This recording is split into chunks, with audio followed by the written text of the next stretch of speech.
Hello everyone, welcome to Ajya studies. உங்களுக்கு ஸ்டடீஸில் நிறைய மார்க் வாங்கணும் அண்ட் கன்சிஸ்டண்ட்டாக படிக்கணும் அப்படின்னு இருக்கா? Then this video is for you. வேறு ஒன்றும் இல்லை, ஸ்டடி ஜேர்னலிங் தான். எப்படின்னு பார்க்கலாமா?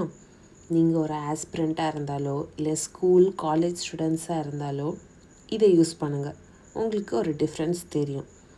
ஏன் அப்படி சொல்கிறேன்னா, நீங்கள் ஒன்று படிக்கணும்னு நினைப்பீங்க, ஆனால் அதை லைட்டாக படிப்பீங்க, பட் விட்டுருவீங்க. கண்டினியூஸாக படிக்க மாட்டீங்க. உங்கள் பிரெயின் என்ன நினச்சிக்கோ, நீங்கள் அதை கம்ப்ளீட் பண்ணிட்டு தான் அதை விட்டுட்டீங்க அப்படின்னு நினைக்கும். ஸோ அதை நீங்கள் எடுக்கவே மாட்டீங்க. தென் கடைசியாக அது இன்கம்ப்ளீட்டாகவே இருக்கும். இதுக்கு தான் நம்ம ஜேர்னலிங் பண்ணி ட்ராக் பண்ண போகிறோம். ஸோ ட்ராக் பண்ணுறதுனால என்ன ஆகும்னா, கான்ஸ்டண்ட்டாக உங்களுக்கு இதை படிக்கணும்னு உங்கள் பிரெயினுக்கு ஞாபகப்படுத்திகிட்டே இருக்கும். சரி வாங்க, ஒரு நோட் எடுத்துக்கோங்க. நிறைய டைரிஸ் இருக்கும், என்ன நோட் வேணாலும் எடுத்துக்கோங்க. First goals for the month. அதாவது எல்லா மந்த்தும் ஒரு பேஜில் எழுதியிருக்கேன், பட் இந்த மந்த்துக்கு என்ன கோலுன்றதை மட்டும் எழுதுங்க. ஏன்னா எல்லா மந்த்தும் எழுதுனீங்கன்னா அதை பண்ண முடியாது. இந்த மந்தில் இன்கம்ப்ளீட்டாக இருக்கிறத அடுத்த மந்தில் கூட நம்ம சேஞ்ச் பண்ணிக்கலாம். அதுக்காக தான்.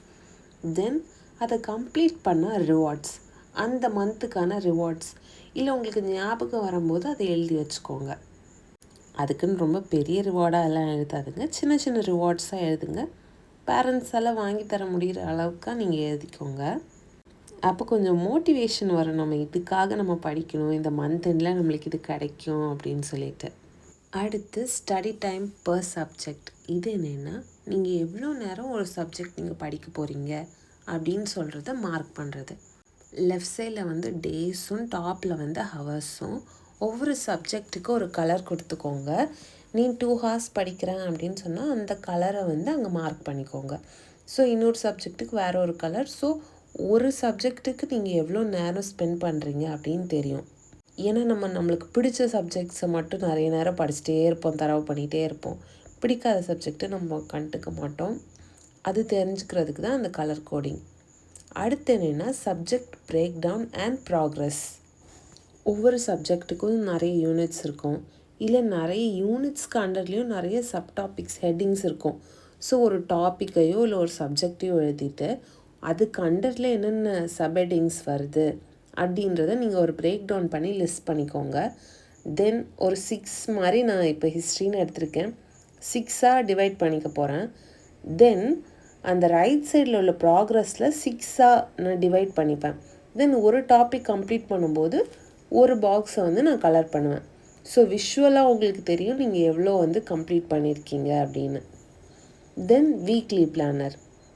வீக்லி பிளானர்னால் டெய்லி பண்ணணும், ஒரு வீக்குக்கே பண்ணி வச்சிடக்கூடாது. முந்தின நாள் நைட்டு நான் நாளைக்கு இதை படிக்க போகிறேன், இல்லை இன்னைக்கு காலையில் எழுந்திரிச்சு நான் இதை படிக்க போகிறேன் அப்படின்றது உங்களால் பண்ண முடிகிற அளவுக்கு தான் நீங்கள் எழுதணும். ஸோ நான் இதை படிக்க போகிறேன் அதை படிக்க போகிறேன் அப்படின்னு இல்லை, சிம்பிளான கோல் செட் பண்ணுங்கள். Consistency is the key.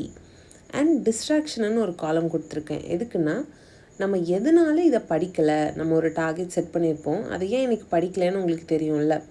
So அதை தான் அந்த டிஸ்ட்ராக்ஷனில் நம்ம எழுத போகிறோம். அடுத்து இப்போ இந்த பிரேக் டவுன் அண்ட் ப்ராக்ரஸ் இருக்குல்ல, அதையே கொஞ்சம் வேறு மாதிரி பண்ணலாம். சப்போஸ் 6 டாபிக் தான் அதில் நான் பிரிச்சிருப்பேன். இப்போது ஒரு லெசனில் நிறைய டாபிக்ஸ் இருக்குது, நிறைய யூனிட்ஸ் இருக்குது. இப்போ ஹிஸ்ட்ரியிலே 20 லெசன்ஸ் இருக்குது அப்படின்னா, இப்படி சப்ஜெக்ட் எழுதிட்டு தனித்தனியாக பக்கத்துலேயே டாப்பிக்கு பக்கத்துலேயே அந்த பாக்ஸ் போட்டுக்கோங்க. அந்த டாபிக் முடிஞ்ச உடனே நீங்கள் அங்கே கலர் பண்ணுங்கள். அப்போ கலர் பண்ணுறது எதுக்குன்னா, ஓகே இந்த மீட்ரு ஃபுல்லாகணுன்னா நான் இவ்வளோ படிக்கணும்.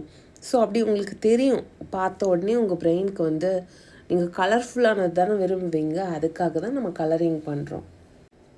நான் ஒவ்வொரு சப்ஜெக்ட்டுக்கும் ஒரு கலர் கொடுக்குறேன்னா, ஒரு டாபிக் சப்போஸ் செயின் சர்வேயிங்னு இருக்குது, அதை கம்ப்ளீட் பண்ணிட்டேன். ஸோ அந்த கலர் நான் கொடுத்துக்கிறேன். அதேமாதிரி ஒவ்வொரு சப்ஜெக்ட்டுக்கும் நான் ஒவ்வொரு கலர் கொடுக்குறேன். தென் ஸ்டடி ட்ராக்கர், இது 1 இயர்க்காக போட்டுக்கலாம். ஸோ நான் 6 monthsக்கு தான் போடுறேன். நம்ம லெஃப்ட் சைடில் நம்ம டேஸ் 31 வரை எழுதிக்கிறேன். மேலே July, August, September, October, November, December. Then எவ்வளோ ஹார்ஸ் படிக்கிறேன் அப்படின்றத கலர் கோட் வச்சு நான் பார்க்க போகிறேன். ஸோ 2 hours 2 hours கலர் பண்ணுவேன். 3 hours டெய்லி இதை நான் கலர் பண்ணுற மாதிரி நான் பார்த்துப்பேன். அப்போ நான் இவ்வளோ நாள் இவ்வளோ தான் படிச்சிருக்கேன் அப்படின்றது நம்மளுக்கு தெரியும். ஸோ இன்னும் நம்ம ஹார்ட் ஒர்க் பண்ணணும் அப்படின்னு நம்ம மோட்டிவேட் பண்ணிக்கலாம் நம்மளை. இதுக்கும் கலர் கோடிங் நான் கொடுத்துட்டேன். தென் இந்த ஸ்டடி டைம் பர் சப்ஜெக்ட் எப்படி இருக்கும் அப்படின்றத நான் காட்டுறேன். சப்போஸ் ஹிஸ்ட்ரிக்கு 3 hours படிக்கிறேன்னா அந்த எல்லோ கலர் கொடுத்துட்டு தென் 2 hour பிரேக் கொடுத்துட்டு அடுத்த சப்ஜெக்ட் படிக்கிறேன். ஸோ அந்த கலரிங் அப்படி கேப் விட்டு நான் கலர் கொடுத்துக்கிறேன். நீங்கள் ஜேர்னலிங்க்கு பிகினராக இருந்து இதே மாதிரி டிஃப்ரெண்ட் டைப்ஸ் ஆஃப் ஜேர்னல் பற்றி தெரிஞ்சுக்க, தென் ப்ரொடக்டிவிட்டி பற்றி தெரிஞ்சுக்க சப்ஸ்கிரைப் டு அஜ்யாஸ் டைரிஸ். இன்னொரு வீடியோவில் பார்க்கலாம். பாய்.